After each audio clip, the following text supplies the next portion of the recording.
Selamat datang di Mau Ngobrol. Kali ini kita di episode kedua. Dan untuk teman ngobrol kedua kita, dia bekerja dan tinggal jauh dari Indonesia, negara yang mungkin kalian belum pernah dengar atau pernah dengar tapi nggak tahu itu negara apa gitu ya, semacam apa, dan itu ada di sekitar Eropa sana lah ya. Dan sudah 1 tahun dia tinggal di sana. Nanti biar dia aja yang sebutin negaranya negara mana. Dan dia bernama Enlik Cio. Halo Enlik Cio, apa kabar? Halo Aji dan Zoro. Oke. Baik-baik. Puji Tuhan sehat-sehat selalu di sini. Masih aman. Mantap. Jadi Enlik ini tinggalnya sekarang di negara mana? Oh ya, saat ini saya sedang studi sambil bekerja di sebuah negara kecil di sekitaran Laut Baltik, Eropa Timur. Namanya Estonia. Oh, Estonia. ya. Oke. Ya. Oke, gue pribadi denger Estonia itu kalau nonton ini biasanya kualifikasi Piala Eropa atau bener juga ya. Jadi kalau nggak pernah lihat pertandingan bola kualifikasi Eropa ya cuman lihat jadwal pertandingannya aja, gue nggak pernah denger Estonia. Jadi ini di Eropa Timur ya. Eropa Timur, Laut Baltik. Eropa Timur juga bisa, Eropa Utara juga bisa. Eropa Utara juga bisa. Ini tetanggaan nama negara mana nih Estonia ini? Estonia itu bertetangga di sebelah timur ada Rusia, sebelah utara ada Finlandia, di selatan ada Latvia. Oh, jadi sebelah-sebelah dengan Finlandia, Rusia dan Latvia. Oke, Latvia juga pernah dengar sih. Nah, kalau di Estonia ini negaranya cuma satu kota atau ada beberapa kota sih? Tidak separah itu juga ya.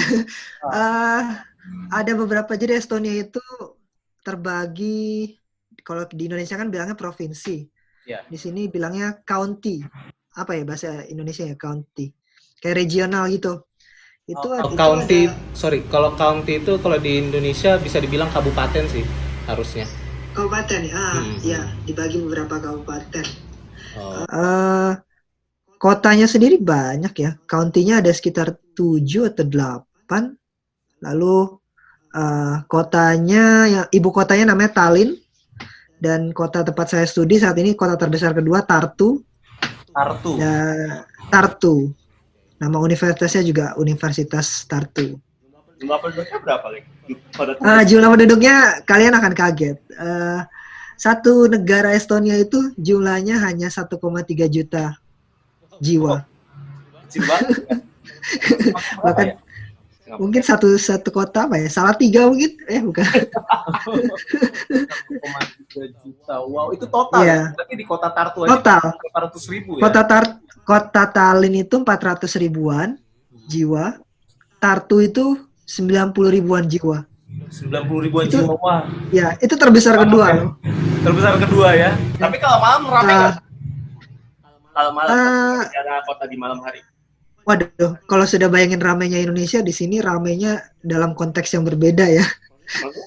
Ramainya kalau ada acara, maksudnya kayak misalnya ada festival malam hari, ada event malam hari, ramai kumpul di kotanya aja. Tapi kalau ke region keluar pusat kotanya itu sepi banget jalanan. Oh, berarti kalau tiap hari masa lalu lintas ramai nggak nih? Lama apa? Lalu lintas. Wah, hampir kalau sudah lihat macet Jakarta di sini, apa ya, rasanya bukan macet, cuman kayak nunggu lampu merah dan mobilnya sedikit gitu. Paling cuman antrian di Tartu ya. Antrian paling maksimal 4-5 mobil.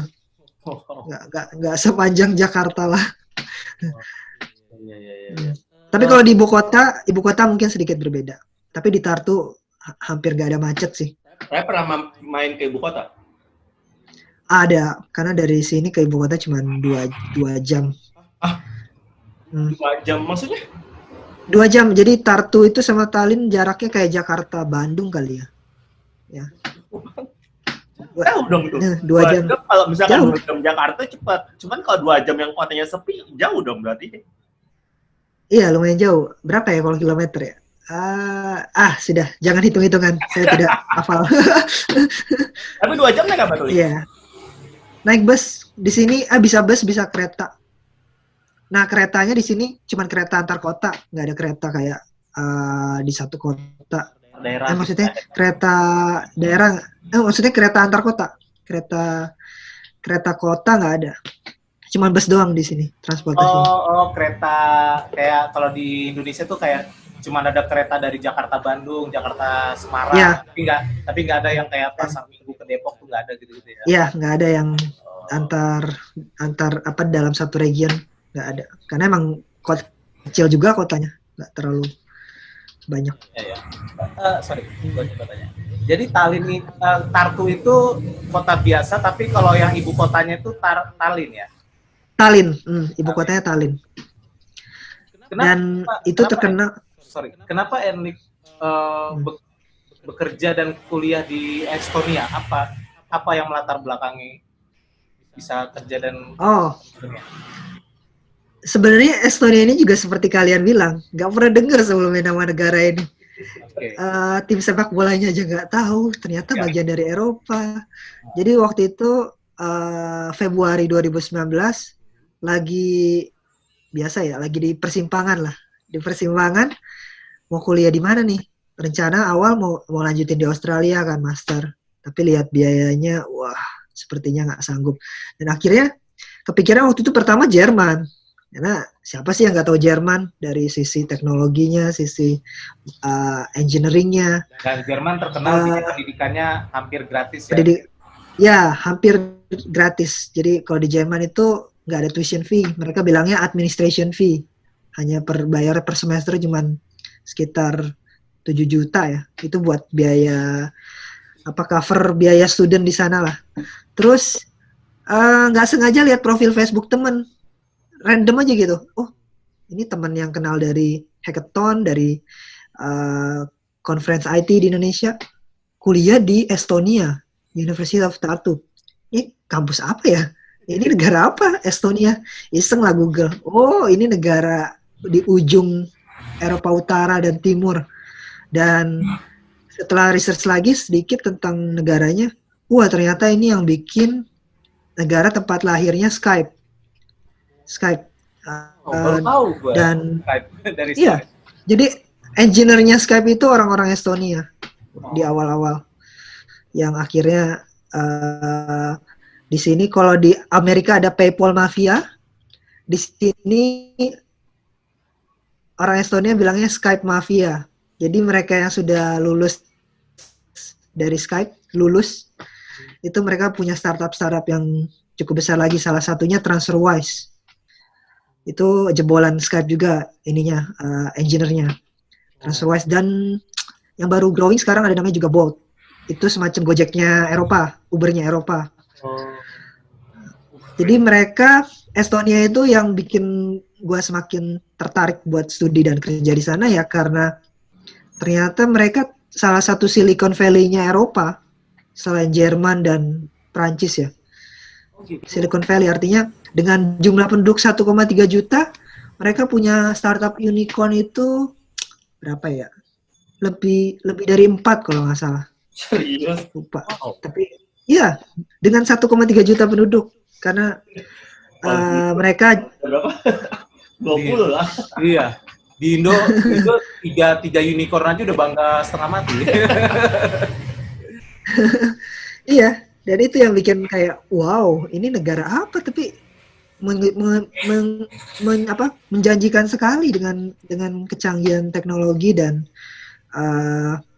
dunia startupnya. Ya langsung lah cari tahu, dan waktunya cuma 2 minggu buat apply karena deadline-nya per 14 Maret kalau nggak salah, dan baru tahunya itu akhir Februari Tesnya gimana sih, Lip? 2000. Langsung siapin dokumen. Nah, enaknya itu Estonia nggak seribet Jerman buat apply kuliah. Semua submitnya online. Dokumen tinggal di-scan, di-translate, scan aja, submit ke websitenya. Nggak perlu dikirim pakai pos atau apa kayak aplikasi ke Jerman. Dan kira-kira seminggu udah beres semua dokumen. tinggal translate, tinggal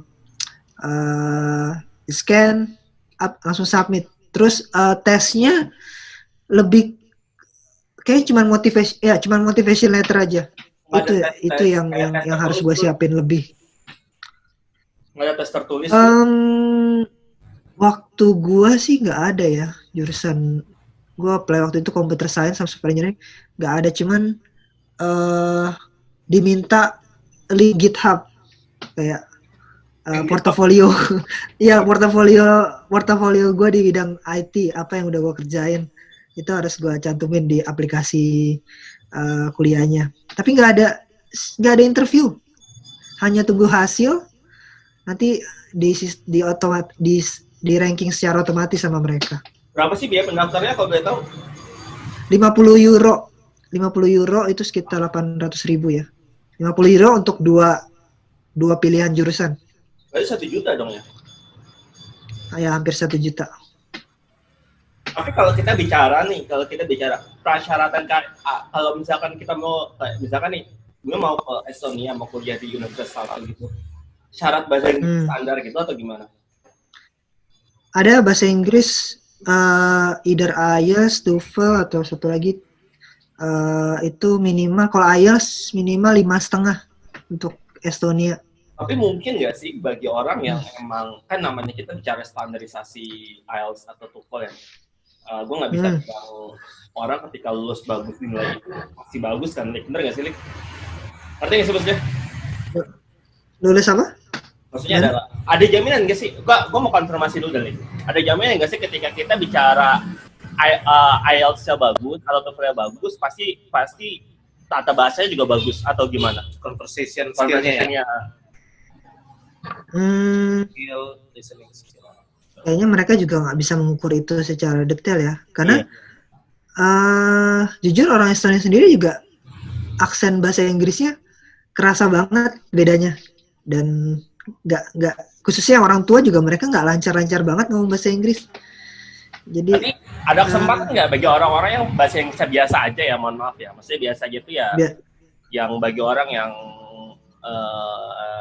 ada orang nih baru lulus SMA gitu kan, atau baru lulus terus ya mau bahasa Inggris kan emang nggak pernah dipakai gitu kan, ya tes TOEFL, tes IELTS gitu masih ada punya peluang ke sana nggak sebenarnya? Akan ada kendala bahasa nggak sih menurut Nick? Gue mau nanya dulu deh.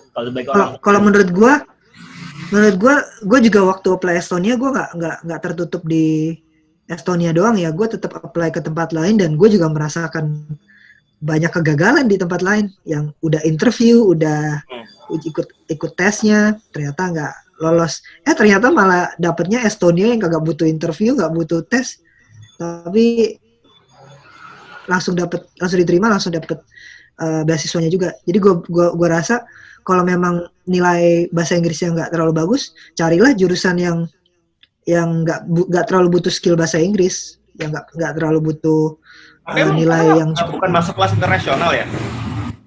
Ya, ini masuknya kelas internasional yang bahasa Inggris. Jadi ya tetap jangan satu pintu aja, cari pintu yang lain, buka pintu yang lain, buka peluang yang lain, dan pakai website agregator kayak kalau yang gue pakai waktu itu Master Portal. Itu agregator jurusan-jurusan kuliah sama biaya kuliah. Jadi bisa bandingin, di kampus ini biaya kuliahnya segini, jurusannya sama. Buat bandingin compare aja. Master Portal. Mengkomparasi sekian perguruan tinggi. Jurusan. Ya, dari seluruh dunia. Kalau kita tadi agregator tuh, universitas lu bagus kali jatuhnya, Lik? Tartu ya. Tartu kalau lihat ranking kali. Ranking dia salah satu yang terbaik di negara Baltik. Baltik itu ada Estonia, Latvia, sama Lituania. Dan juga di Eropa Timur juga salah satu yang tertinggi. Tapi jujur gue kalau apply juga nggak terlalu lihat ranking, karena di Jerman sendiri universitasnya rankingnya nggak terlalu tinggi-tinggi. Karena biasanya yang bikin ranking itu kan karena research, banyak paper-paper yang disubmit dari universitas tersebut kali ya. Nah, Jerman mungkin papernya nggak sebanyak di negara lain, tapi mereka kan real impact-nya besar di dunia, di real industry gitu. Ya. Jadi ranking kadang-kadang nggak jadi patokan banget sih, lebih kayak lulusannya, terus kualitas negaranya, kualitas kota tempat kampusnya, begitu. Tapi kalaupun memang nggak terlalu melihat kriteria ranking, tapi pernah nggak sih iseng ngecek gitu, kira-kira nih universitas gue yang di Tartu ini ada di atas UI atau di bawah UI kalau bandingin Indonesia itu ada nggak, atau nggak ada ngikur? Ya, gue denger itu justru dari temen gue yang seangkatan yang dari UI. Ini kampusnya di bawah UI rankingnya. Jadi di bawah UI. Ya kadang kalau gue pribadi nggak terlalu musingin itu sih, kayak intinya ini kan udah di Eropa juga, di Estonia, dan mereka juga punya kualitas lulusan yang bisa gue kagumin, kayak foundernya TransferWise itu juga lulusan University of Tartu. Dan yang paling penting juga beasiswanya, karena mau kuliah di luar negeri, kalau memang dari privilege kita bisa biayain sendiri ya oke ya. Cuman gue sendiri juga bukan dari keluarga yang ekonominya cukup bagus, jadi gue juga tetap prefer biaya kuliah yang sesuai, yang nggak terlalu mahal tapi masih affordable dan ada beasiswanya. Dan gue ketemu lah itu Estonia dan Jerman, dua pilihan itu. Karena memang ini kan mungkin melihat gak semua orang punya privilege untuk bisa dapat kampus yang terbaik. Maksudnya terbaik ini maksudnya yang bonafit segala macam, karena masalah biaya juga kita harus melihat kapasitas finansial dan ekonomi kita ataupun keluarga yang bisa membantu kita ya. Dan juga kalau misalkan dibilang di bawah UI kata teman lu misalkan gitu kan, mungkin Estonia dengan Indonesia juga nggak bisa dibandingkan apple to apple ya, karena Estonia negara kecil walaupun di Eropa, Indonesia kan lebih sering disorot lah dibanding Estonia pasti dari segi internasional ya, walaupun Estonia ada di Eropa gitu kan karena negara kecil.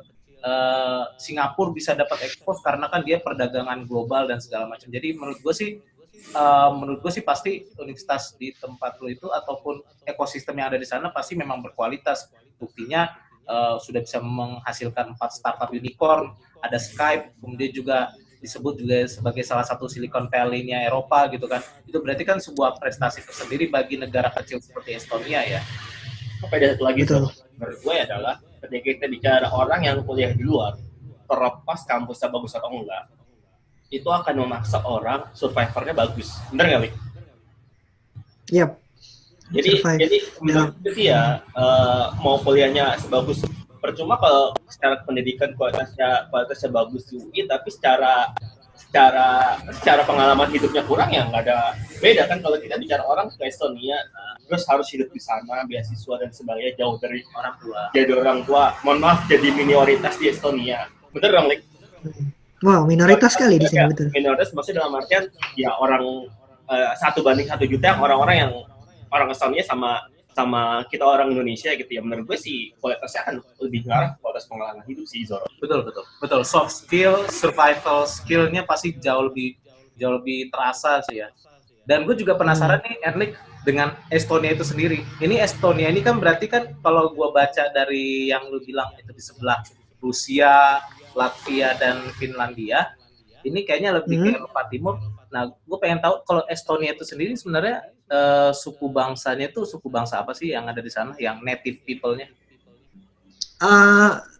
Yang gue baca itu mereka dari suku namanya Finno-Ugric. Finno-Ugric itu bagian jadi serumpun dengan Finlandia dan Hungaria. Oh. Estonia, Finlandia, Hungaria, satu rumpun mereka. Jadi bahasa mereka tuh ya kayak Malaysia, Melayu sama bahasa Indonesia lah, mirip-mirip. Sangat mirip. Terus kalau secara influence culture, mereka cukup banyak terinfluence sama Soviet Union karena mereka paling lama dijajah sama Soviet Union. Jadi kalau Finlandia dan Hungaria ya. Dan gue tadi pikir Finlandia atau Eropa Timur lainnya yang kayak Skandinavia gitu ya. Tapi kalau Finlandia campur Hungaria ini kan juga kan ada Eropa Timur ya, agak Eropa Timur ya. Iya. Nah, itu benar-benar Eropa Timur. Tadi suku Fino apa bisa di-spell nggak? Fino Ugrik. Fino biasa N-nya 2, Fino. Ugrik UGRIC. Ugrik. Fino Ugrik. Itu suku apa ya? Native people-nya mereka lah. Oh, itu F atau V? Fino. Fino. Oh, Fino. Kevin. Fanta. Oh, itu. Iya. Sejarahnya jangan tanya saya tidak tahu sedetail itu. Cuma tahu luarnya aja. Tapi gue mau nanya deh, lu di Estonia di Tartu ngambil apa jurusannya? Software engineering. Satu kelas berapa, Li? Nah, satu kelas ada 60, tapi yang kelihatan di kelas cuma setengah 60 orang. 60 orang. Nah, Satu kelas, terus itu kelas belajar 60 sekali belajar atau gimana? Atau dibagi kelas lagi? Cuma satu kelas, satu angkatan, satu orang. kelas. Ya. Karena kan ini program internasional, jadi mostly mahasiswanya mahasiswa internasional. Ada mahasiswa Estonia juga, tapi cuma sekitar dari 60 paling mahasiswa Estonia sekitar 10 sampai. Kalau kita bicara bahasa internasional dari mana aja, Li? Internasional paling banyak dari Ukraina. Oh, oke. Terus India. Oh, India. India sama apa ya? Ukraina, India. Udah sih paling banyak itu. Yang lainnya tersebar. Indo ada teman Indo. Di kota Tartu itu 1, 2, 3, 7 mahasiswa. Kalau di satu kelas. Satu kelas. Teman Indo. Iya. Nggak ada. Cuma satu orang yang satu jurusan.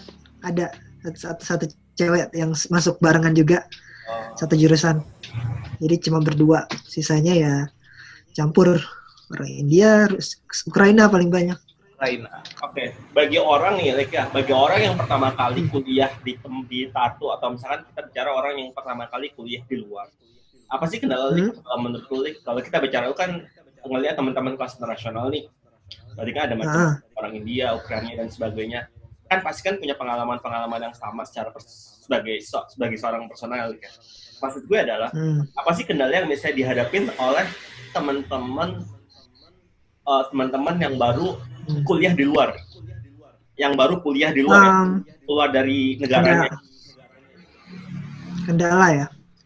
Ya pasti pertama ya adaptasi ya dengan budayanya. Temen gue kan mostly juga di sini temen yang dari Indo itu mostly kan Muslim. Itu mereka juga punya kendala karena ini apa ya, kota kecil. Mereka juga nggak punya masjid kota ini. Jadi ya untuk kumpul-kumpul komunitas Muslim di sini agak terbatas. Maksudnya ada komunitasnya, cuman mereka nggak punya tempat berkumpul yang fix gitu. Terus sholat juga ya mostly di rumah karena nggak ada masjid ya, nggak ada musola juga. Terus kedua ya adaptasi dengan culture budayanya ya. Jadi gue sendiri juga kaget waktu ke Estonia karena sebelumnya di Australia itu kan social person banget. Tiap kali nyapa orang asing juga disapa, "Hey, how are you doing? Good day, mate." Tapi di sini orang Estonia itu bener-bener apa ya, dari luar dingin banget, kayak kita nyapa mereka tuh mereka nggak ada ekspresinya, jadi nggak tahu ini sedih, marah atau lagi seneng. Jadi itu kendala pertama, adaptasi sama budaya mereka yang nggak terlalu suka ngobrol sama orang baru, kecuali mereka ngobrol kalau sudah benar-benar saling kenal, saling dekat. Terus kalau gue pribadi kendalanya itu karena gue ada 6 tahun nggak kuliah, lulus kuliah kan S1 2013, terus baru lanjut lagi 2019 master. Gue harus catch up lagi dengan materi-materi kuliah yang sudah tidak lama disentuh, apalagi 2 tahun terakhirnya di Australia kerjanya bukan di bidang yang sesuai. Itu yang ketiga. Terus apa lagi ya? Sama adaptasi. Oh, ini kalau tugas kelompok. Karena kelompoknya kan internasional ya. Tugas kelompok. Tugas kelompok. Gue semester 1 kemarin punya pengalaman satu kelompok berempat. 3 orang teman gue itu orang Azerbaijan.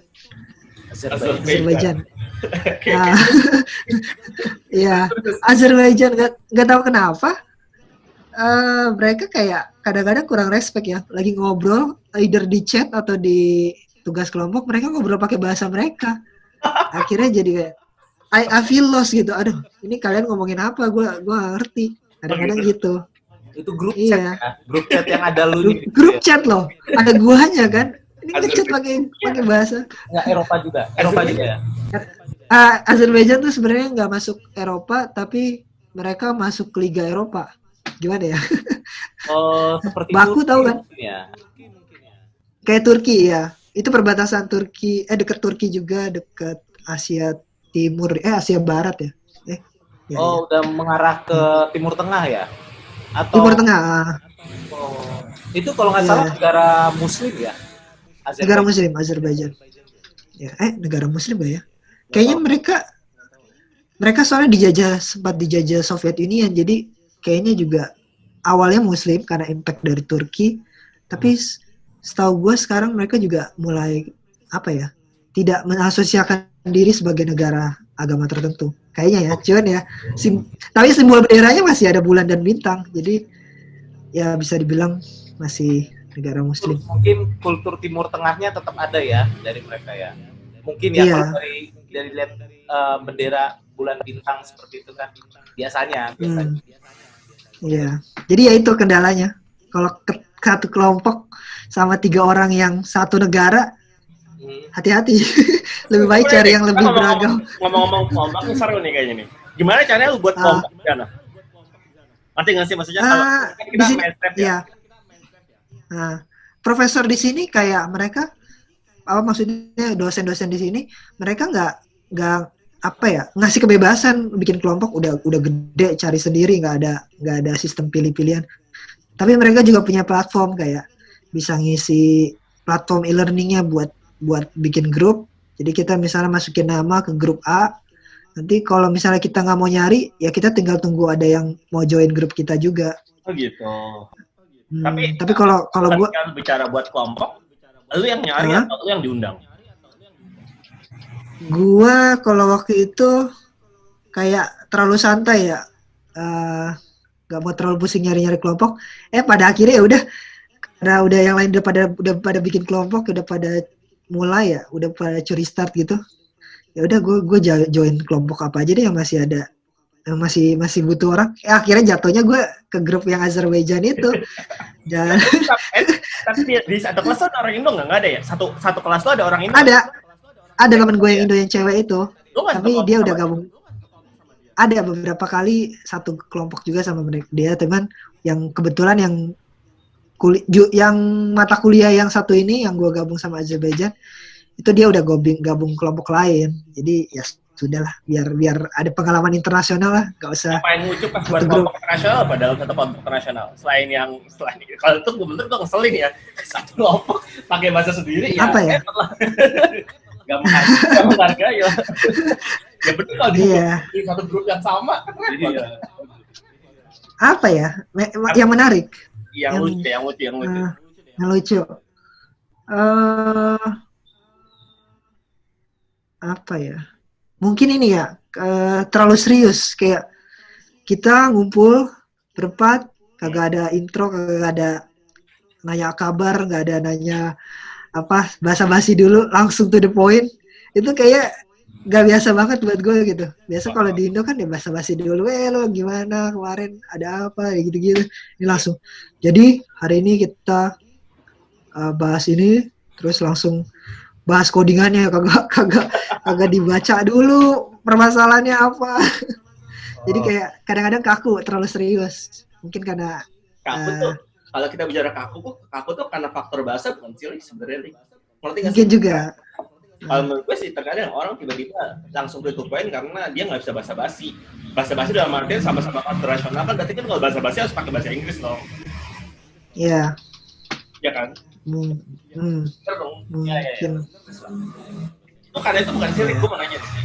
Mungkin enggak sih karena itu atau karena emang sifatnya kayak gitu menurut lo? Apa ya? Mungkin karena sifat juga sih. Kayak memang mereka tidak terbiasa buat seperti itu, buat basa-basi. But anyway, kira-kira gitulah kendala di luar negeri. Gue mau nyinggung lagi soal tadi yang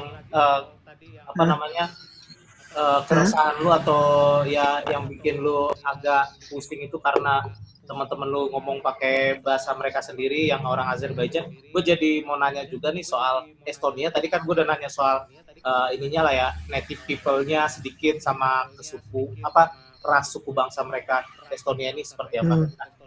Kalau bahasa asli mereka itu apa sih? Kalau bahasa native di Estonia itu pakai bahasa apa sih sebenarnya? Bahasa Estonia. Nah, bahasa Estonia itu mirip-mirip sama karena mereka satu rumpun ya dengan Finland sama Hungaria. Jadi banyak dari bahasa mereka yang mirip-mirip dengan bahasa Finlandia. Jadi kalau dengar-dengar orang Estonia bilang, mereka bisa sedikit mengerti apa yang orang Finland ngomong meskipun konteksnya berbeda. Karena bahasanya satu. Jawa Tengah sama Jawa Timur ya? Aduh. Bingung ya komparasinya. Ya kayak itulah Melayu sama bahasa Indonesia. Gitu aja. Gue bisa relate lah sedikit lah. Kayak gue kan suku Batak ya. Tapi kalau Batak sama Karo itu Batak Karo itu yang kayak marga Ginting, marga apa lagi ya. Pokoknya gitu. Apalagi yang kayak sekarang yang lagi terkenal tuh selebgram Jenda Bunte yang tukang marah-marah. Widih. Oh nggak tahu ya. Selebgram yang tukang marah-marah yang pokoknya lucu deh tuh komedian gitu. Cowok. Baru-baru ini jadi tamunya Deddy Corbuzier juga di podcast. Nah itu dia orang Karo, tapi bahasanya beda sama Batak Toba kayak gue. Bahasanya beda, tapi maksudnya bahasanya banyak bedanya. Tapi ya kita tahu oh ini orang Karo gitu. Jadi mungkin kayak gitu kali ya. Jadi Estonia dengan Finland dengan Hungaria nih ya terutama. Jadi kayak gue sebenarnya nggak terlalu ngerti dia ngomong apa, tapi gue tahu kayaknya dia konteksnya lagi bicara apa atau kayak orang Malaysia lebih. Sebenarnya kalau kita dengar orang Malaysia ngomong itu kita walaupun kata-katanya tuh nggak biasa kita dengar, nggak biasa kita pakai, tapi kita paham kan yang dibilang kayak misalnya hilaf mata gitu kan, kita tahu tuh maksudnya tuh lagi hilaf atau lagi apalah gitu, lagi bikin salah gitu, tapi kita kan nggak pernah pakai kata-kata itu. Jadi mungkin seperti itu ya Estonia, Hungaria. Tapi gue mau nanya deh, lu udah punya teman orang Estonia belum nih? Punya teman makan? Tanya kalau kita bicara teman makan lah. Teman makan. Ada gak ya? Bentar. Jarang sih. Tapi kemarin, jadi gue banyak dapat teman Estonia itu dari gabung komunitas volunteer di sini namanya AIESEC. Di Indonesia juga ada kan AIESEC. AIESEC itu dia komunitas volunteer orang muda yang biasanya diorganisir sama pihak kampus kalau di Indonesia. Pihak kampus atau kota kecil. Nah, di sini di apa ya? Mereka volunteer bidang. Jadi kalau ditanya bidang, mereka ngambil Sustainable Development Goal dari PBB, dari United Nations. Ada berapa Sustainable Development Goals tuh, itu jadi bidang mereka. Tapi mostly mereka buat leadership development. Buat melatih orang. Ini lebih ke untuk pembangunan manusia atau lebih ke ekonomi ya? Manusia.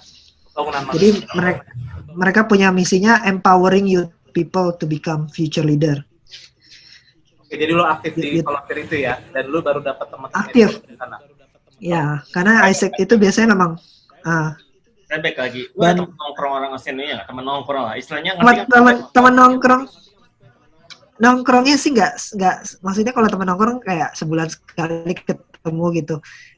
Untuk orang lokal belum, tapi kalau teman kayak ada acara sama orang-orang Estonia ya mostly sama teman kantor sih, teman tempat kerja sekarang. Tapi di sana tuh ada kayak kita bicara budaya malam minggu nggak sih? Maksud gue ngerti nggak sih? Kan ada orang malam minggu nongkrong Ah, ke kafe, ke Starbucks misalnya gitu. Hangout. hangout ya. Ah. Eh, itu kalau di sini ya hangoutnya banyak kan ke pub, ke pub atau sekedar jalan-jalan sekitar kota. Tapi berapa weekend ini kayaknya gue lebih banyak ngabisin waktu sama teman-teman keluarga Indonesia di sini, PPI Estonia di sini. Jadi jarang ngumpul-ngumpul. Tapi kalau kayak cuma berdua itu gue biasanya sama mahasiswa internasional yang lain jalan-jalannya. Kayak yang dari Jepang, dari Vietnam, dari Azerbaijan juga ada teman. Yang sama orang lokal Estonia malah jarang gitu. Tapi ada budaya nongkrong nggak? Maksudnya, mungkin kan sebenarnya budaya nongkrong maksudnya gue penasaran aja sih. Kayak misalkan nih, Ada sih. kalau kita nggak ngomongin ke pub ya, pub ya. Maksudnya kita ngomongnya ke ini apa namanya? Ngobrol-ngobrol kayak kita kopdar. Oh, ada kayak misalnya nobar. Tapi kalau nobarnya juga sama orang-orang internasional sih, kayak ada sepak bola kemarin, FA Cup, Liga Inggris. Ya nobar aja ke pub, ngumpul tiap malam Minggu atau malam Senin. Terus mereka juga seneng bushwalking, jalan-jalan di sekitar hutan karena Estonia ini negaranya penuh dengan hutan. Jadi mereka dekat dengan alam juga, suka dengan hiking sama orang-orang lokal, hiking, camping, sama ada sungai di kota tempat gue tinggal, Sungai Panjang. Nah itu biasanya mereka suka canoeing, kayaking atau kanu. Nah, Berarti kayak budaya kulineran nggak ada dong? Ngerti nggak sih gua? kulineran Kayak misalkan kita, gue mau ke Jakarta Selatan nih, gue mau kemana nih, makan di sana yuk gitu. Ada nggak? Aduh, soalnya di sini apa ya, makanannya ya restoran semua. Jadi kalau kayak nyari tempat nongkrong yang ala-ala Jakarta gitu, kaki lima gitu, hampir nggak ada ya. Semua restoran di sini. Oke, kalau kita ngomongin restoran, Chinese food ada nggak? Ada dong, tetap ada. Ada pasti. Ada. Oh, Cuman bisa dihitung dengan jari di sini. Nggak banyak pilihannya. gue pikir restoran biasa, cuman nggak ada kayak Chinese food lah atau Japanese food yang restoran kan khusus kayak Jepang atau ada kayak gitu ya? Ada. Jepang, Thailand, India, banyak di sini. Nggak banyak. Karena ada Chinatown juga nggak? Wah, nggak ada. Oh ya. Kita minoritas sekali di sini. Sedikit. Maksud gua kan buat apa ya? Chinatown itu kan kalau di negara-negara maju kan biasanya memang ada kan, di Amerika, di Inggris, di itu pun mereka ada Chinatown. So mungkin karena saking di sini saking sedikit dan saking minoritasnya yang memang tidak ada orang keturunan Chinese yang bikin Chinatown di situ ya. Belum. Mungkin marketnya kurang kali ya. Jadi cuma Chinese biasa aja ya. Belum. Tadi kan lo bilang dari sebelum festivalnya lo di Aussie nih. Lo di Aussie ngapain nih? Di Aussie gue bilangnya kalau di dunia profesional gap year ya. Sabbatical year. Jadi gue get off from my routine job di depan komputer.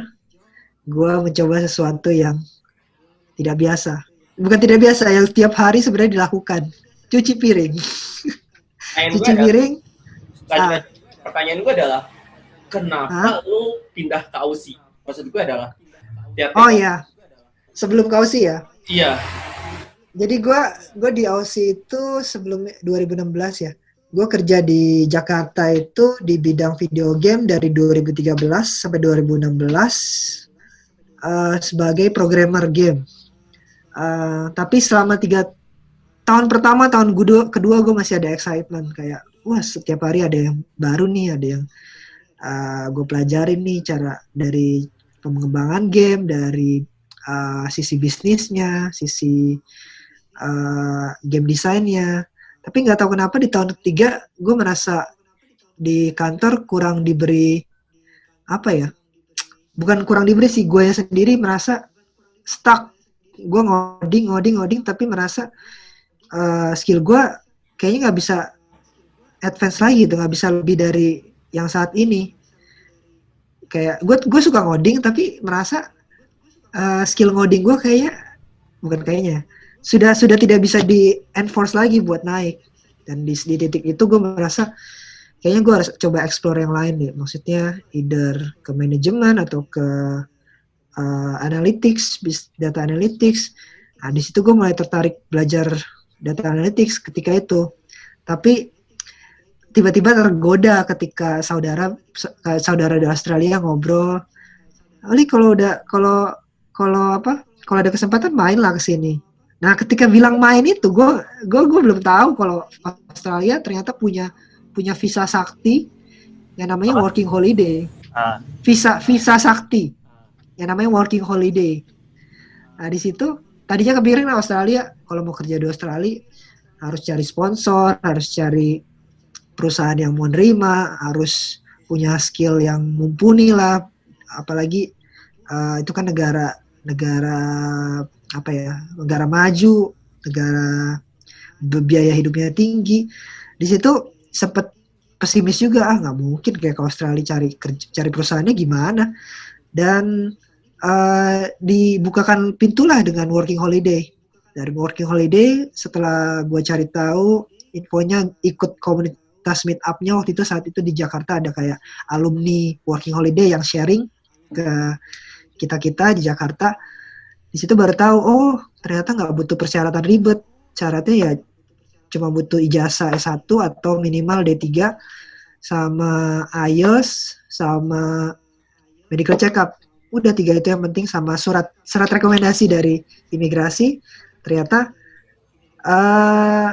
nggak seribet yang gue pikirkan, yang dimana gue pikir harus cari sponsor perusahaan, harus cari siapa yang mau nanggung kita di Australia. Simple. Gue mulai cari tahu dan mulai mempertimbangkan buat resign dari tempat kerja, karena gue pikir kalau nggak sekarang kapan lagi. Usia gue masih waktu itu baru pas apply WHV masih 24. Di usia 24 itu langsung mikir, kalau nggak sekarang ke Australia kapan lagi.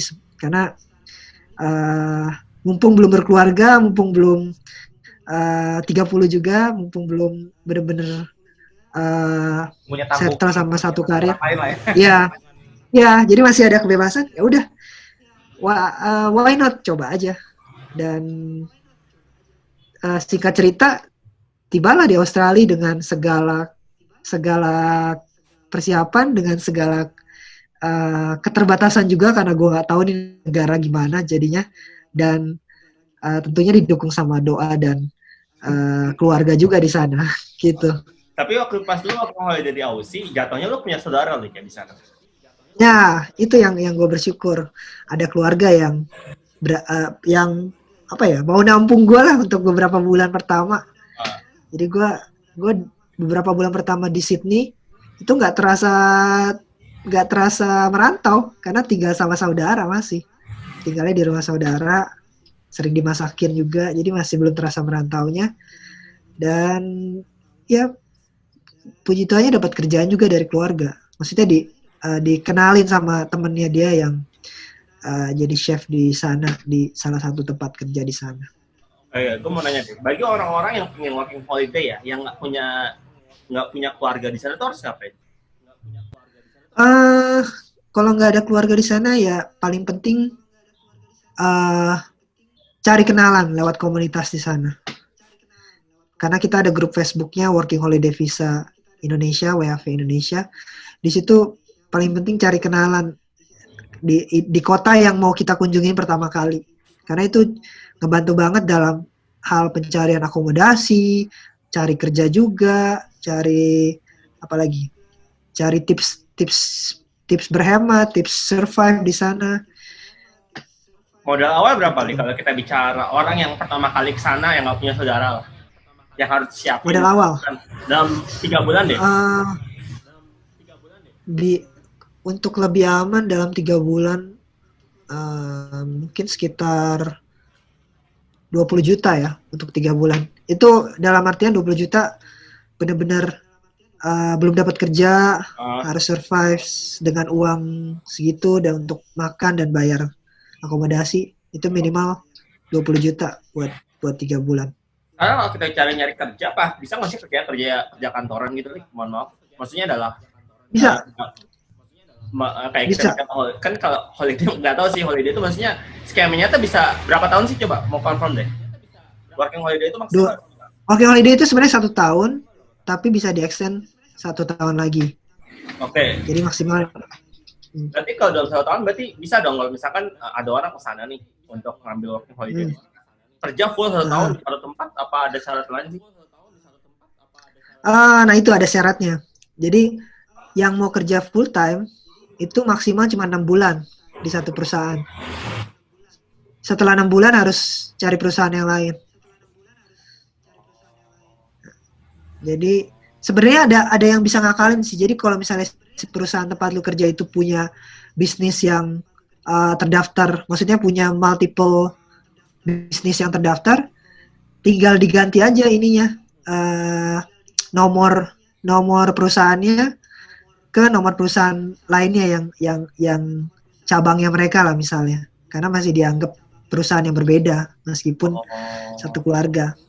Biasanya begitu ngakalinnya. Tapi ya kebanyakan yang working holiday sih pindah-pindah sih, nggak tetap selama.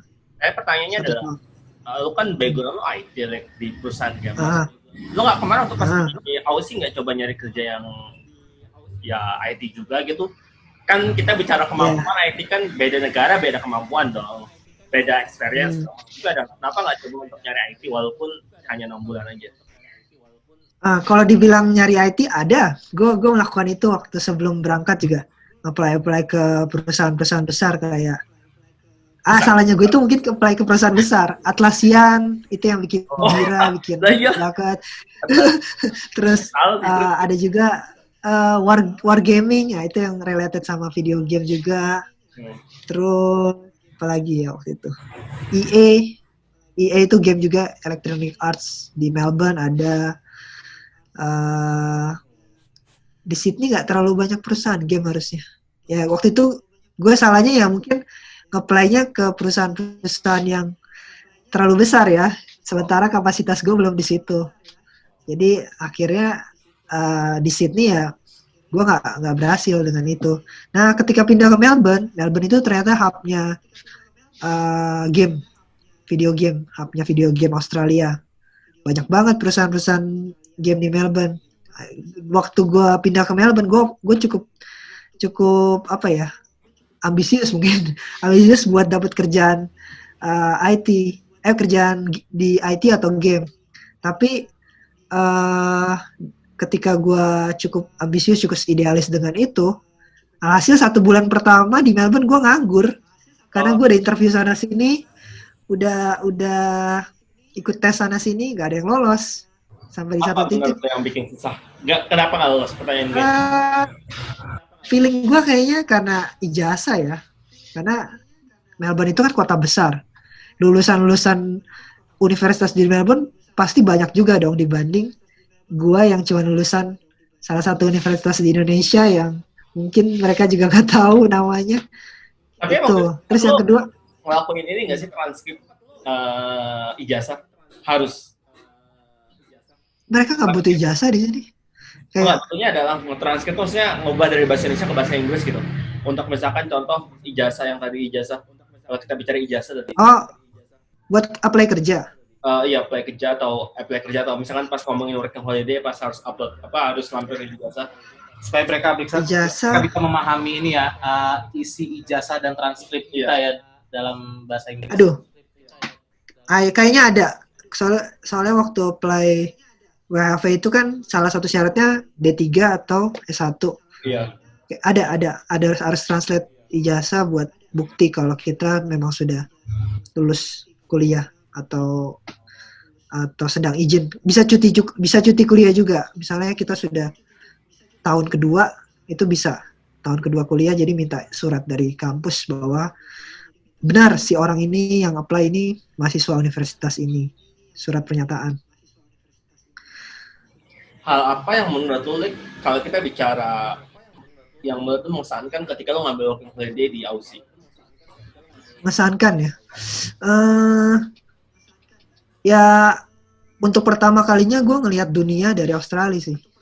Orang dari apa ya? Melihat dunia dari Australia. Karena kan Lihat kehidupan selama gitu ya mungkin. iya kehidupan internasional, kehidupan meskipun Australia itu sebenarnya nggak bisa dibilang full orang bule ya, karena di Sydney, wah udah mix banget dengan orang Chinese ya, banyak banget di sana. Tapi tetap kelihatan gimana gaya hidupnya mereka, gimana gimana eh, apa lingkungan kerja mereka, dan juga yang paling kadang-kadang menggoda itu kebebasan. Kayak di ya kebudayaan Barat itu kan sangat menjunjung tinggi kebebasan kan. Jadi kalau benar-benar nggak bisa kontrol diri, mungkin gue bisa ya lepas kontrol lah, kayak ikut budaya mereka. Tapi ya di situ gue belajar kayak tinggal di negara orang bukan berarti gue harus fully berbaur dengan mereka, tapi gue berbaur mereka tapi tetap menjaga apa yang gue punya dari budaya gue gitu, tetap preserve budaya baik dari yang gue pelajari selama gue hidup gitu. Apa yang bikin lo kaget ketika lo pertama kali ke Aussie ngambil Rock and Holiday? Lepas dari Kaget. kebebasan. Apa ya?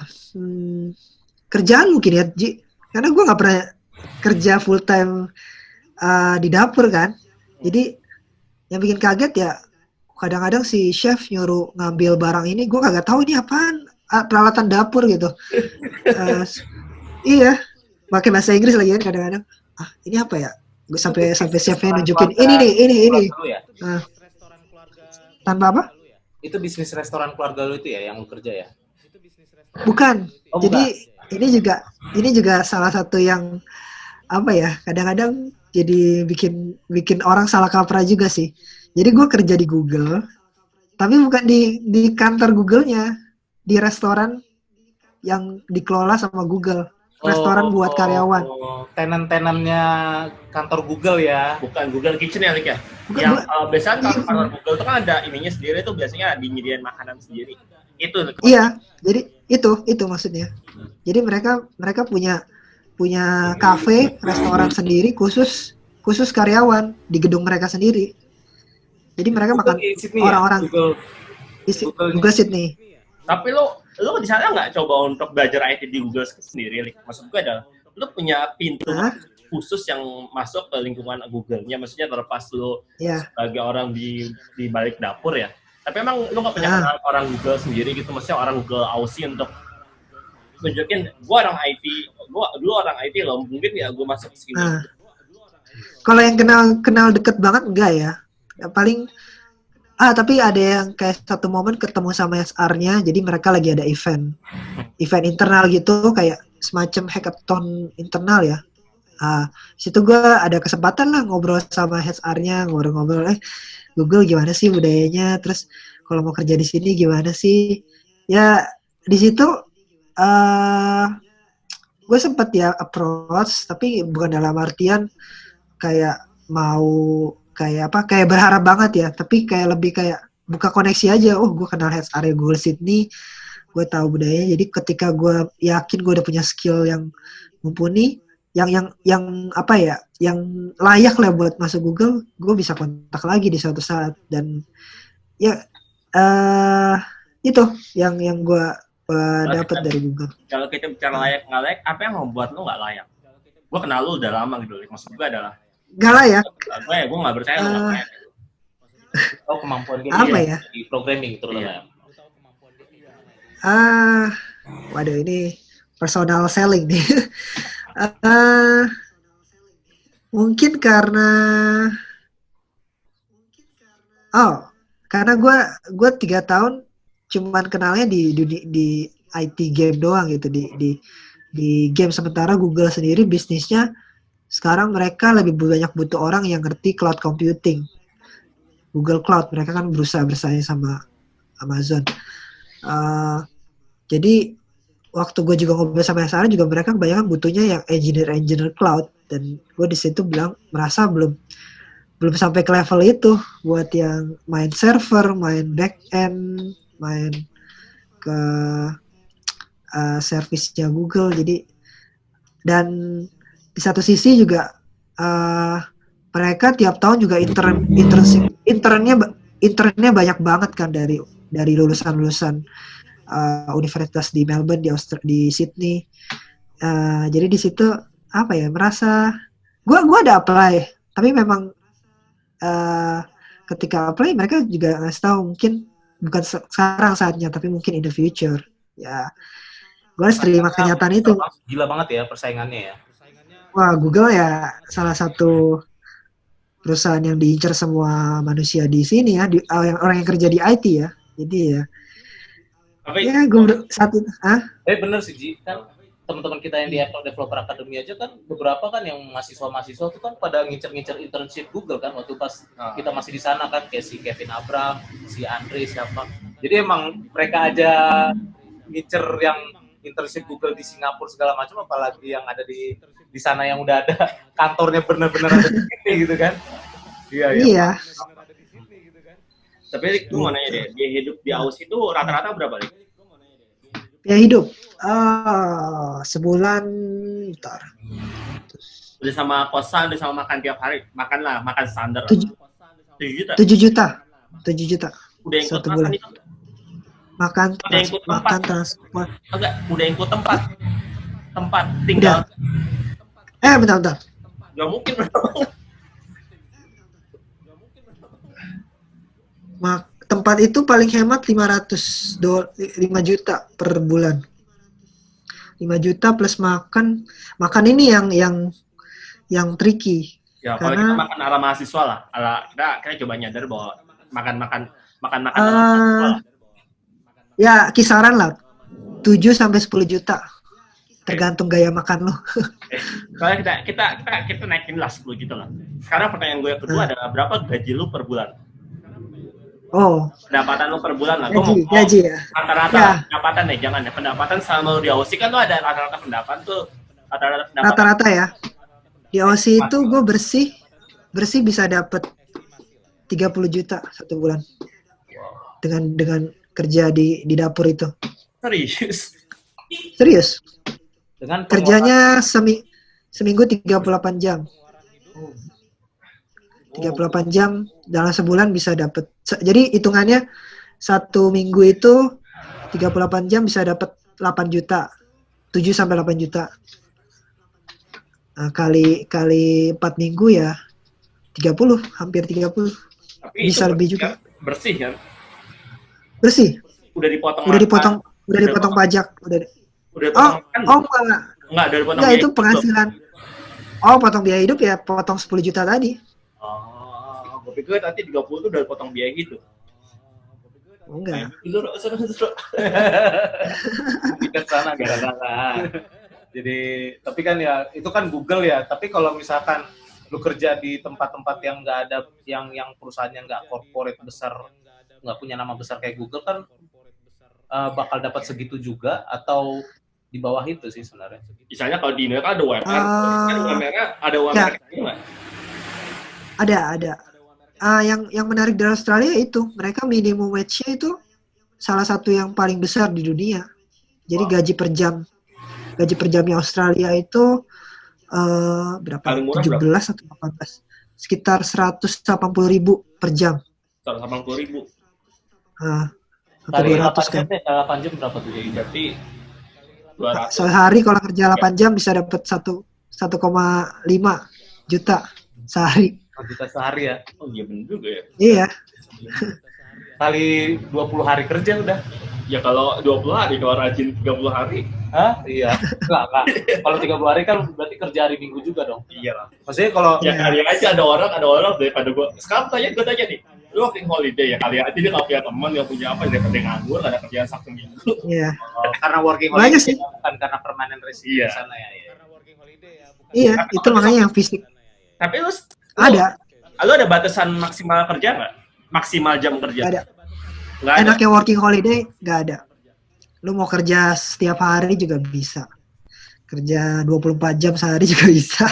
Karena lu dibatasi oleh tahun ya. 1 tahun maksimal.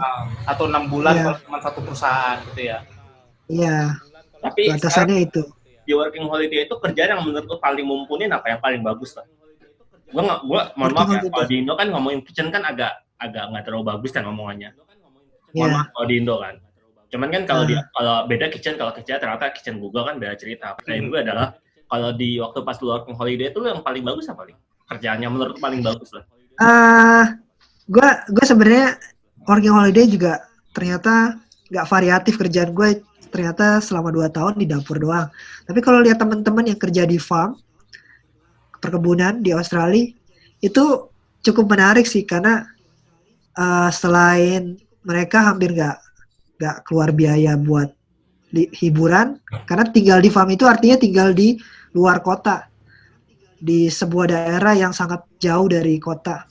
Jadi mereka kerja di situ, makan di situ, tidur di situ, dikasih siapin akomodasinya juga ada beberapa yang gratis. Itu saving duitnya banyak banget sih dari kerja di farm itu. Cuman musiman kerjaannya, tergantung musim di sana. Terus kalau IT sendiri ya gue punya beberapa temen yang selama working holiday kerjanya sebagai web developer di sana. Itu akhirnya setelah WFH-nya selesai, mereka disponsori sama perusahaan buat jadi permanent worker di sana.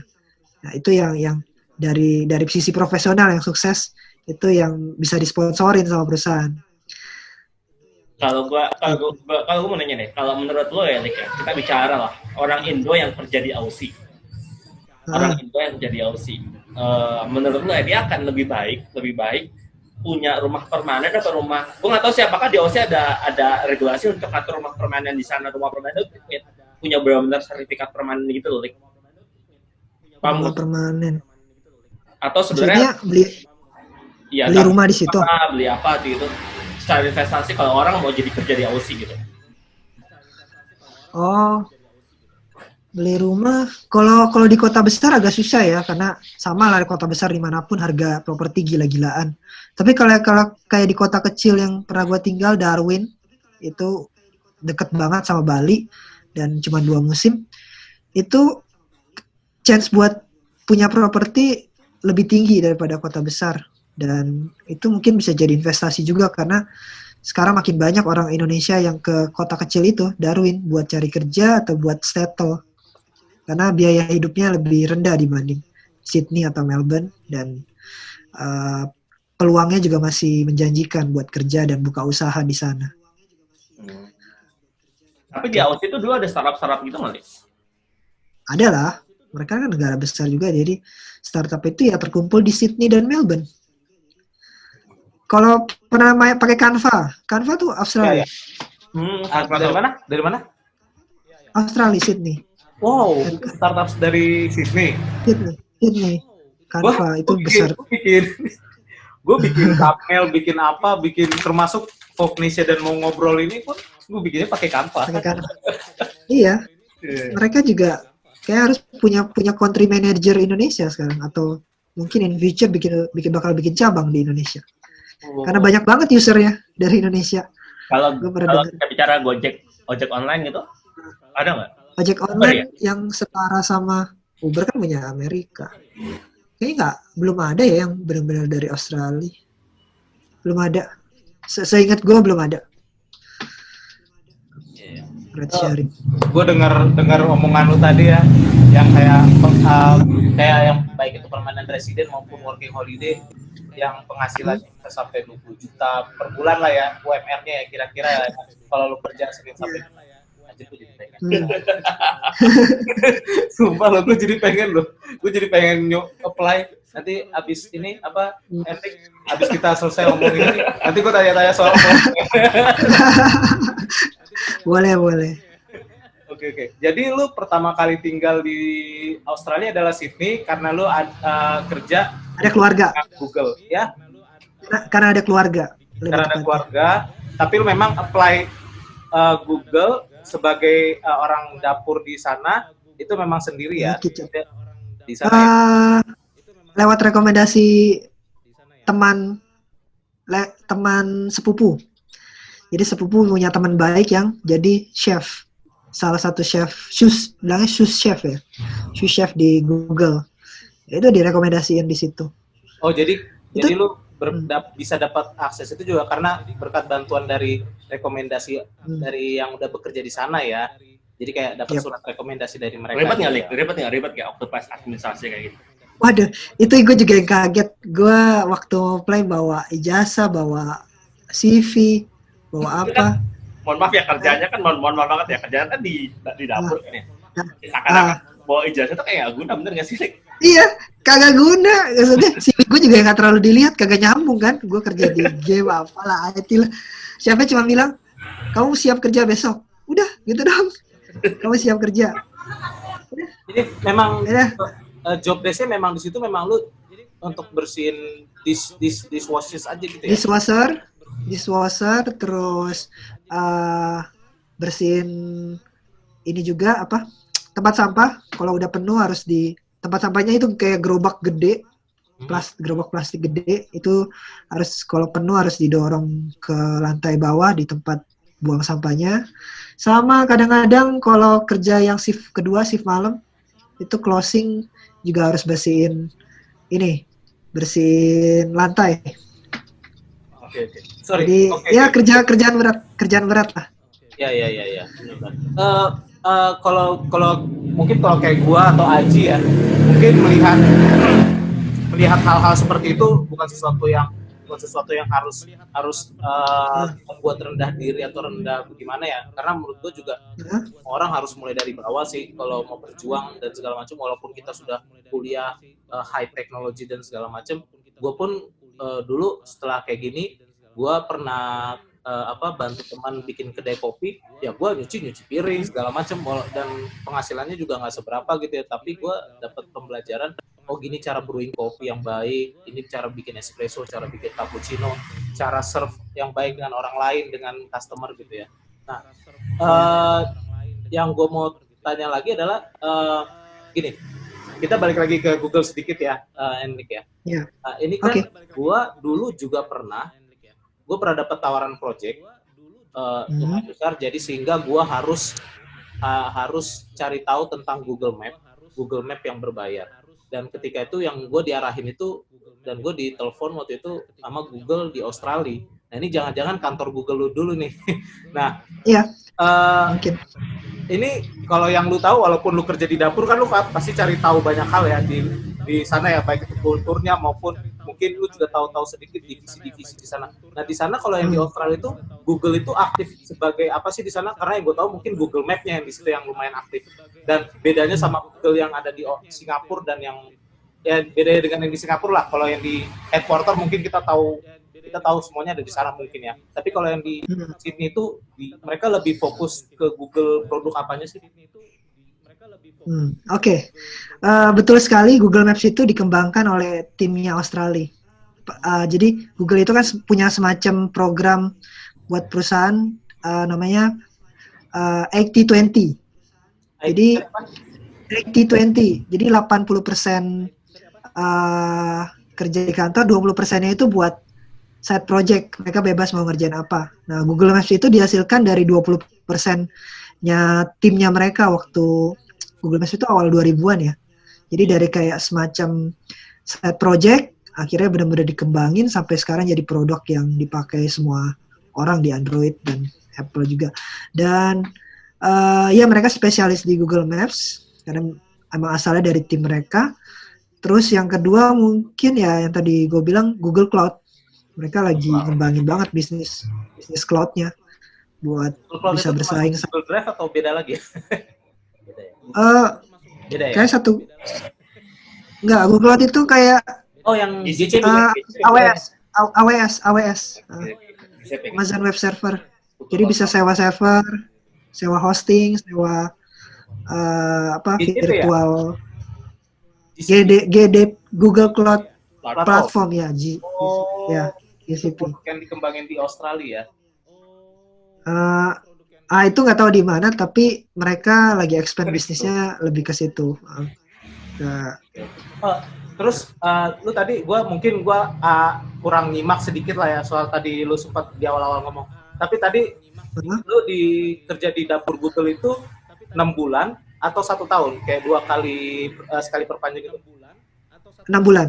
6 bulan. Jadi 6 bulan, 6 bulan itu 6 bulan lanjut di pindah, lanjut ke Darwin. Darwin tadi. Oke. Darwin Australia. Kerja apa? Farm bukan farm ya, apa? Sama, awalnya pengen ke farm, tapi ya ternyata jodohnya kerjanya di restoran lagi. Restoran lagi. Sama nggak sih gajinya kurang lebih dari satu dapur ke dapur lain? Kurang lebih sama selama kerjanya yang legal. Maksudnya legal, kerja yang bayar pajak. Soalnya ada kerja yang bayarnya pakai cash, itu nggak bayar pajak. Oh gitu. Itu bisa lebih kecil atau bisa lebih besar. Tapi kalau yang bayar pajak rata-rata segitu. Tapi pas kerja di dapur Google pasti lebih besar dong ya penghasilannya ya? Apa sama? Relatif sama sih, karena di dapur ikutin minimum wage juga. Minimum wage lebih sedikit gitu. Caranya itu dilihat dari job desk dan posisi kerjanya mungkin ya, bukan dilihat dari perusahaan. Iya. Tapi mungkin gak sih Sama tergantung apa? Hah? Sama tergantung banyaknya jam kerja. Oh. Karena di Darwin ternyata jam kerja gue lebih sedikit dari di Google. Jadi nggak seregular di Google. Nah, gue mau nanya Gitu. dia, karena itu ada kayak standarisasi minimum harga nggak sih? Misalkan nih IT berapa, programmer berapa, akunting berapa? Oh, ada dong. Ada kalau searching ya kayak di website semacam Glassdoor ya. IT, waduh, lebih besar pastinya dari cuci piring dong. Ya, nggak, maksud gue adalah mereka tuh ada policy-nya sendiri nggak sih dari Aussie? Oh, kalau orang IT itu segini minimal. Kan kalau fenomena di Indo kan orang IT kan nggak tahu harga, yang penting tahu kerja. Iya, kalau di Australia ini mereka ngitungnya annual salary per tahun. Oh. Ya, jadi tinggal dikali aja tuh, misalnya kalau IT $4.000 kali 12 hampir 50.000 setahun. Oh. Ya. Nah, bedanya kalau orang yang kerja profesional bukan per jam lagi gajinya, tetap per bulan karena udah fix kan salarinya. Dan kayak Google gitu, mereka fleksibel jam kerjanya. Kadang-kadang. Bukan kadang-kadang, iya emang perusahaan IT besar sekarang sudah menerapkan sistem kerja fleksibel. Jadi mau kerja di kantor, mau kerja di rumah, mereka sebulan tetap digaji segitu. Flexible working hour. Ya, itu biasanya cuma berlaku di industri IT dan kreatif industri sih biasanya. Tapi kalau kayak kerja-kerja kayak di Indonesia kan masih banyak yang harus fix hour, apalagi yang gue tahu perusahaan-perusahaan Jepang itu biasanya masih mengandalkan jam yang fix hour. Cuman karena masa pandemi ini aja jadinya semuanya jadi harus fleksibel karena harus working from home. Oke, Pak, menarik. Kita ngomongin masa pandemi nih. Oke. Mau nanya, balik lagi ke kehidupan lo di Estonia. Pandemi di Estonia itu gimana? Pandemi di Estonia dengan negara kecil itu yang relatif physical distancing-nya juga cukup lumayan ya. Maksudnya kan ya kalau di Jakarta ya sangat kesulitan ya. Kesulitan gitu kan. Kesulitan mengatur keluarganya harusnya ya. Iya, gitu ya. Orang Estonia sendiri punya jokes soal pandemi ini. Mereka sebelum social distancing mereka sudah melakukan itu. bukan 1 meter 2 meter lagi, 5 meter. Jadi bagi mereka pandemi udah biasa ya. Udah biasa, bagi mereka nggak ada bedanya. Dari sehari-hari sudah social distancing kok. Terus soal kasus, jumlah kasusnya bulan Maret sampai April itu lumayan kayak naiknya lumayan stabil, naik kasusnya ya. Tapi semenjak mereka benar-benar menerapkan bukan lockdown, lebih kayak semua tempat hiburan ditutup, semua restoran ditutup.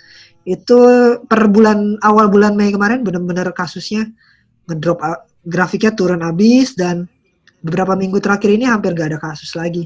Dan akhirnya mereka ambil keputusan berani buka semua restoran. Dan tapi ada wacana gelombang kedua nggak nih? Soalnya kalau kita baca berita, ada wacana sih, itu selalu ada. Wacana gelombang kedua, ngerti kan maksudnya? Ya, ada. Dan itu berimpact ke mahasiswa internasional yang tahun depan, bukan, semester depan bakal kuliah ke sini. Jadi ada satu kampus yang akhirnya mereka ngambil keputusan mereka nggak bisa terima mahasiswa dari yang jumlah kasusnya masih tinggi. Wah, berarti kalau gue nih ya, orang Indo nih ya, nggak bisa dong kita bisa ke Aussie, ke Estonia. Iya, untungnya belum nasional. Jadi cuma 1-2 kampus lah yang ngambil keputusan itu. Dan kampus yang ngambil itu kebetulan di Tallinn. Sementara kampus yang di Tartu ini, University of Tartu, mereka ambil keputusan yang sebaliknya. Mereka no matter where are you from, tetap diperbolehkan masuk, tapi dengan kondisi yang mereka dari negara yang kasusnya masih tinggi, itu harus karantina 2 minggu. Karantina 2 minggu. Sementara yang satu lagi benar-benar gak dibolehin. Jadi kayak pro dan kontra lah. Ada universitas yang bolehin, ada yang enggak. Tapi ini kan kalau di Indonesia ya, ini gue share sedikit ya dengan cara masyarakat Indonesia atau setidaknya warga Jabodetabek, cara mereka menanggapi pandemi COVID-19 dan seterusnya. Ini kan ada yang takut banget sama ini virus, ada yang melawan bahwa ini permainan segala macam. Nah, kalau di Estonia sendiri perbincangan warganya itu gimana dalam menanggapi COVID-19 dan pandemi? Apakah mereka selalu ngikutin apa pemerintah mereka bilang atau mereka punya pandangan-pandangan kritis tentang COVID-19 secara kearifan lokal di sana, ya, di kota Tartu? Kearifan lokal. Jujur gue juga gak terlalu banyak ngobrol soal pandemi sama orang lokal ya. Tapi kalau dari yang ya, kalau sama teman-teman internasional di sini, kita sempat ada kasus waktu itu di asrama kampus, itu ada yang party kayaknya ulang tahun gitu, ngumpul di satu ruangan kecil sampai 14-15 orang. Alhasil ternyata tidak ada 2 orang yang ternyata membawa virus itu, dan akhirnya beberapa orang yang ikut party itu kena virus dan menyebabkan asrama itu ditutup satu gedung, nggak boleh ada yang keluar sampai di lockdown sampai 3 hari, cuma 3 hari sih ya, selama 3 hari nggak boleh deh. Nggak. Tapi mereka gimana? Mereka yang terpapar virus ini kondisinya cepat sembuh atau sakit parah atau gimana? Gue nggak tahu proses penyembuhannya, tapi yang gue tahu pemerintah langsung sigap banget, pemerintah kota Tartu. Hari itu juga begitu dia tahu kasus itu ada, langsung malam harinya petugas kesehatan datang, semua yang tinggal di asrama dilakukan rapid testing, langsung dicek, dan hasilnya 1 hari kemudian tahu. Dan kalau nggak salah nggak dipublikasikan juga sih, cuman semenjak kasus itu nggak ada yang diberitakan meninggal atau apa karena itu. Jadi bisa diasumsikan semua sembuh setelah pemerintah sigap dengan rapid testing itu. Emang kalau di sana kalau lu hitung statistik yang di Estonia ada yang meninggal nggak sih? Ada. Berapa yang meninggal ya? Berapa? Belasan, puluhan? Aduh, angka nih suka lupa saya. Kayak masih ratusan, belum sampai 1.000.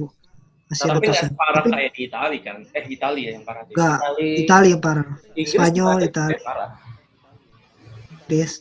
Inggris Belanda juga parah, kan nggak sebombar, nggak seheboh Italia, karena kan Italia yang pertama kali parah gitu.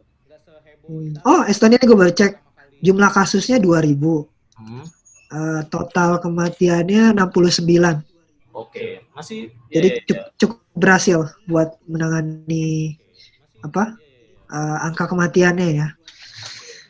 1.300.000 atau 1,3 juta itu harusnya kalau pemerintahnya bagus, cepat lah ya penanganannya ya. Iya. 1,3 juta, bayangin aja itu mungkin jumlah penduduk, kalau di Indonesia itu jumlah penduduknya Jayapura. Salah 3, iya. Tapi gue mau lagi deh, misalkan contoh nih, gue mau kuliah di Estonia, misalkan gue pribadi sih emang lagi nyari peluang. Dengan kondisi kasus Indonesia itu cukup makin lama makin tinggi. Gue nggak komparasinya nggak sama statistiknya ya. Kalau statistiknya kan seharusnya makin kecil ya. Soalnya kalau kita ngomongin jumlah kasusnya kan makin lama makin tinggi. itu akan ada kebijakan tertentu nggak sih yang akhirnya mengakibatkan entah penutupan lah, entah kayak kalau kelas internasional berarti nggak ada kelas tatap muka lah atau gimana gitu? Itu yang sampai sekarang belum di-fix sih. Jadi waktu semester kemarin berakhir ya dibilang semester depan kemungkinan partially online, sebagian online. Jadi masih ada kemungkinan kelas tatap muka. Tapi ya kembali menyesuaikan sama apa kata pemerintah nanti. Kalau pemerintah bilang tetap nggak boleh ada tatap muka kelas ya, universitas harus nurut. Nggak semua online lagi. Itu. Ini menarik sih. Kayaknya gue baru sadar nih pembahasan tentang baik itu lu kehidupan lu di Estonia maupun di Australia dan segala macam itu banyak juga ceritanya ya. Bahkan kita belum tahu cerita lu selanjutnya di Darwin, kemudian di Melbourne juga ya. Di Melbourne juga, dan kemudian akhirnya proses lu lebih dalam lagi ketika lu di Estonia dan sudah hampir 1 tahun di Estonia. Nah ini ternyata kayaknya kita bakal, kalau di tentang NLIC ini mungkin kita bakal bahas ini bisa 2-3 part ya. Jadi kita akan lanjut lagi di part berikutnya dan kita akan coba lebih dalam lagi ngulik perjalanan dan perjuangan